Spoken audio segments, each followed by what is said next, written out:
Hello, my friends, and welcome to Rick Reads. Today we'll be continuing The Demon with Chapter 28.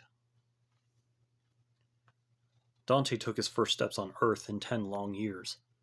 He went back to his home south of Manhattan and saw that the area had been retaken by the humans. The beach was once again a recreational area, and he saw people lounging in the summer sunlight. They looked healthier overall than the last time he was on Earth. Modern medicine had greatly improved in the last 10 years. His old home was gone, removed by the humans. Dante walked north, headed for the city. His eyes wandered up to the skyscrapers towering above him, and he smirked. These marvels were indeed impressive.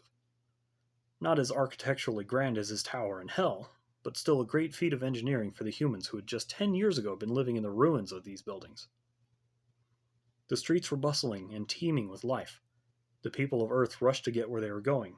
Many of them gave Dante an odd look as they passed, for the carrying of swords had become outdated. The demon's sharp eyes noted some humans carrying concealable knives instead of a bulkier sword. "Excuse me, sir," came a voice from behind Dante. The demon turned and noted a tall, middle-aged man, likely an officer of the law judging by his uniform, and nodded a greeting. "Yes?" he asked. "May I ask as to why you're carrying a sword through the city?" the officer inquired, his hand reaching toward a small club on his belt. Dante looked at his sword, then back to the officer. Old habit, I suppose." The officer shot Dante a mirthless glare and began to draw his club. "Son, you're a little young to be wearing a sword out of habit." Dante felt the urge to cut the man's throat, wanted to show the worthless human just what and who he was talking to. He buried the urge instead and smiled at the man. "I'm older than I look." "Sir, I'm sorry, but I'm going to have to ask you to come with me to the precinct." Dante complied, not wanting to stir up unnecessary trouble, and allowed the human to lead him to the city's police headquarters. The building was newer than most of the rest of the city, alluding to the fact that a police force was put in place within the last few years. The officer roughly sat Dante in a hard wooden chair across a desk from the officer's own more comfortable seat. The human sat down, resting his elbows on the oak desk, and leveled a steady glare at Dante. "You are aware that the open carry of such a weapon as yours has been outlawed, right, son?" he asked at length. Dante shrugged, replying with, "I was not aware. I haven't been around these parts for a long time." "Were you out of the country?" Dante nodded. "I was pretty far away, yeah." The officer grunted.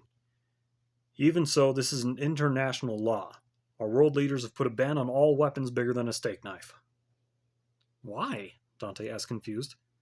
"It's just as easy to kill a man with a paring knife as it is to kill with a claymore. Actually, it might be easier." The officer was not amused. "The leaders of every country have set aside their differences and vowed to take better care of the world than in the past. They do not want a repeat of the last war." Dante nodded, saying, "That makes sense. But how do you keep the peace? Are you going to club a person over the head if they try to do something unlawful? Is that not how some wars start? And what exactly do you think your little stick will do when confronted with, a demon or a vampire? You could throw it to distract a werewolf, I suppose." He chuckled at the last part, was not joined by the officer. "What kind of fantasy land have you been living in?" the human asked. "Look, just hand over the sword, and I'll let you off with a warning." "Hand it over?" he asked, amusement mixed with anger in his tone. The officer nodded gravely, extending his hand. Dante shrugged, sighing in resignation. "Well, then, I guess this is where I begin." "Begin what?" The officer's words were cut violently short as Dante whipped his sword from its scabbard and tore out the human's throat in the blink of an eye. The man's blood squirted from the wound, and he fell to the floor with a dull thud. The air escaping the bubbling hole sounded like a dying flute wheezing out its final note. "This is where I begin my killing spree to bring Victor to me," Dante replied. He left the precinct, sword in hand, and murdered every officer to stand in his way. That done, he left Manhattan entirely and found a quiet place to call home miles away. That small shack would become his base of operations on Earth, while he worked to draw out the angel who had taken everything from him. Dante's murder spree went on for over a year, appearing in the news as a serial killer traveling across the country and killed innocent people with a large blade. Each murder was different, leaving the police guessing, but Dante knew that one day Victor would find him. The angel was always reliable to come to the aid of humans in distress. And Artemis watched it all, anger growing to the point of rage. Dante was killing innocent people who had nothing to do with his quest for vengeance. But there was nothing the Archangel could do about it. The King of Hell's actions were not directly an act of war, nor were they overtly interfering with the natural order of the overall balance. His actions were not in the name of hell, nor were they even viewed by the humans as supernatural. It was simply a vendetta against a particular angel, one who seemed impossible for even Artemis to find. Victor was living on Earth as a human, tending to his family and community, and he had somehow found a way to remain undetectable to those who wanted to find him. Artemis had sent out several messages to the angel, hoping to end the senseless killing before it became worse, but Victor continued to elude the Archangel. Then, seemingly out of nowhere, Artemis sensed a surge in power on Earth. Fearing Dante had done something drastic, Artemis looked in on the humans. The power he had sensed was angelic, not demonic, and the power belonged to Victor. The angel had gone to heaven to ask for the power to oppose Dante and bring him in for judgment.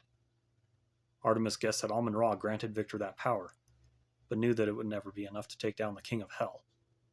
Still, there was no immediate need for Artemis to step in, so he kept a close eye on the developing situation. "How did you find me, Victor?" Dante asked, never looking up from his plate of dinner. He sat by the fireplace in his small home in the woods. He was not particularly surprised to find the angel had found him, but felt that some conversation was better than letting Victor stand in the room and loom over him as he ate. "It wasn't very hard to do," the angel stated. "I just followed the stench of death." Dante smiled, taking a bite of the succulent meat on his plate. "I know a certain reaper who may not like that phrase. Besides," he added, as his voice practically dripping with sarcasm, "I'm just doing what comes naturally to me." Victor moved closer to the fireplace, adding his own holy light to the meager glow of the flames. "You're not a reaper, Dante," he said. "You're just a murderer. You're evil." "Do you really think I give a shit about how you feel about this, Victor?" Dante quipped. "Well, maybe a little. I am doing this all for your attention."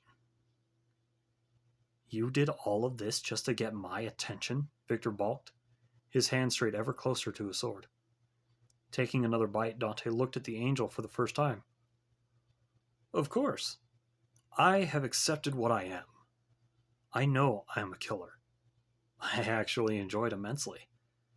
Just as you enjoy killing, I'm sure." "I only kill to protect people from evil things like you," Victor replied sharply.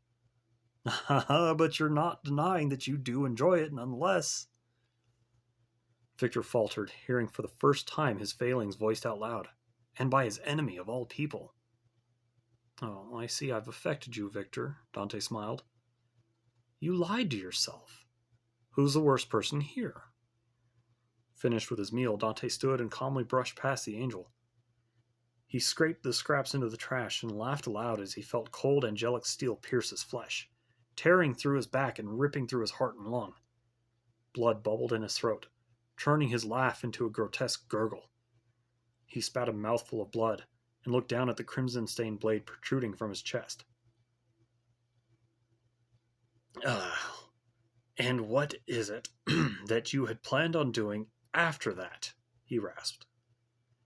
Dante turned, taking the sword out of Victor's grasp, and faced the angel. He grinned, his teeth stained with blood, as the color drained from Victor's face. "How?" the angel gasped. Dante stepped closer to Victor and placed a hand on his shoulder. "You forget, little angel. I'm the King of Hell. I am simply too powerful for you to kill." Shadows coalesced into a long knife in Dante's hand, and the demon shot the blade upward into the angel's chest, slicing into a lung. Victor crumbled to the floor, feeling the blood drain from his body. Blood welled up in his throat, and his breath came in ragged gasps. Without another thought, Dante tore the angel's sword out of his chest and walked out of the small hut. Days later, Victor finally caught up with Dante in Detroit, rebuilt and prosperous. The angel was once again approaching the demon to try to end his murderous ways. The angel watched as Dante peered over the edge of a tall building. Humans walked about on the streets below, getting to wherever they were going. None of them knew the depths of their own world anymore. Once again, humans had forgotten about all non-humans. They forgot all about the war that had brought all their fears, myths, and legends to life. "They stopped believing in us, Dante," Victor stated flatly. Dante turned and looked at his enemy, a wistful smile on his face. He noted that the angel pointedly kept his hand away from his sword. No use repeating the events that occurred at the tiny hut. "I knew you'd survive," Dante replied. "And you're wrong. They didn't stop believing in us. They've forgotten us entirely. They are so absorbed in their own lives that we no longer matter to them. Our kind aren't as prevalent as we used to be." "Our kind?" Victor smiled. "You're nothing like me, demon." Dante grinned and looked the angel in the eye. "As I told you before, you and I are more alike than you think. You disagree, but I know it to be true.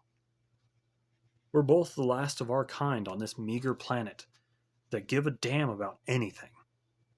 Our people have been told to keep their own realms and must not come back to Earth on pain of death. You're only allowed to stay here because you're the favorite son of heaven.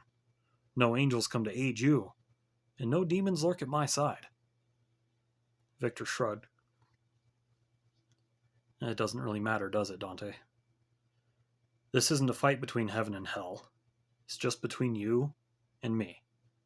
This game of cat and mouse must end."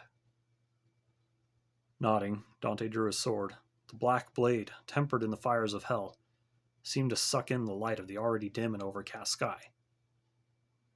"And do you know why we fight, little angel?" he asked, holding his sword comfortably at his side. Victor took a hesitant step backwards, still keeping his hands away from his sword. "Because you're evil, and I've put it upon myself to protect the innocent people of this world." "No, Victor. It goes much deeper than that," Dante lamented as he casually advanced toward Victor. "You see me as a murderer, and you see yourself as the valiant hero on a noble quest to kill the demon. No, it goes much deeper than that." Victor finally drew his sword, its own holy light combating the growing darkness, and stepped into a defensive stance. "What are you talking about, Dante?" A dangerous light flared in the demon's eyes, and it seemed he would lose control over the raging anger within him. "Don't tell me you don't know what you did to me. I can see the guilt in your eyes. You know damn well what set me on this path." He raised his sword and made a wide slash for Victor's throat. The angel barely blocked the attack in time and staggered under the sheer power of the blow. "You're not making any sense," he shouted, blocking another heavy blow. His lie rang harshly in his ears. He knew exactly what he had done. Dante stabbed at Victor's stomach, but the attack was pushed far to the left, leaving the demon's right side exposed. He jumped backward to avoid the follow-up attack that never came. "You took her from me, Victor," he replied, calming his seething rage somewhat. "You took her and my unborn child from me." Victor stumbled backward, feeling as if the words had dealt him a physical blow. The weight of his own sins drove him to his knees. A tear slipped down his cheek. "I loved her," he admitted quietly. I still do." Dante shook his head. "No, Victor. I love her. She was mine. And all you did was play the jealous weasel and stole her from me. Does she even know that I still live?" Victor looked up at Dante, knowing the demon would kill him for what he had done. And he deserved it, too. He could not live with himself anymore. He had to make things right. "Go to her, Dante," Victor said in a hushed tone.